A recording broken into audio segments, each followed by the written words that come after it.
你见过不用氧气瓶潜入数十米海底去捕鱼的吗？你见过这么技术高超的伐木工吗？今天故事君讲讲莫桑比克国家里的基层人员的收入来源。在非洲的东南部有个叫莫桑比克的国家，这里也是世界上最穷的国家之一。机器工业发展很落后，这里的木板是人工锯出来的，因为人工的成本比机器便宜。每次锯完一块木板，工人都会腰酸背痛。这样的工作是早上7点干到下午3点，每次的工作能赚到仅仅的27元，这收入在当地算可以了。然而有种工作又危险，而且工资比这小黑市小包工头就有100块。然而在莫桑比克的一个岛上，这两兄弟是在岛上最穷的渔民。他们今天要去买一个潜水镜，这钱他们已经攒了几个月了。他们这里很多东西都是纯手工的，就算做一个潜水镜都是全人工制造。潜水的面罩需要内开来做，镜片直接就老虎钳把玻璃制造成圆形，1个小时后一个潜水镜就做好了。他们用水倒进潜水镜里，看会不会漏水，这手艺也太牛了，滴水不漏。这样一个眼镜就要花渔民的100块大洋。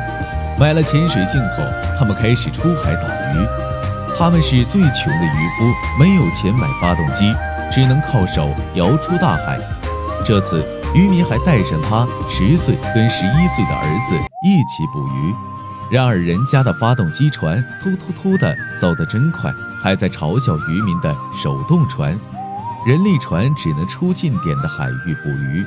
网子放完后，渔民跳下海中，他潜入数十米深的海下，把渔网拉紧。然而船上的人也要配合一起拉网。在拉网时，10岁的小杰因为不熟练，还妨碍了大人们的工作，被赶一边去，还被打了。水下的渔民还在配合上面的人，大人拉着绳子，还是觉得小杰不顺眼，又来一巴掌。经过水下跟水上的配合，渔网也合拢在一起了。当快要拉上来时，渔民再次潜到鱼兜里下鱼，怕鱼游上来跑了。网终于全部拉上来了，这次收获的很少，大多数都是小鱼，下一网他们就打道回府了。这点鱼又够他们今天的食物了。渔夫说，虽然现在捕的鱼越来越少，也越来越小，不过他不会放弃这职业。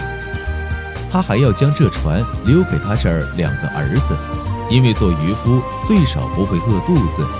其实在这里的近海已经被过度捕捞了，鱼这么小就被吃掉，这里现在根本就没有大鱼了。看了这视频，大家有什么看法呢？评论区告诉我。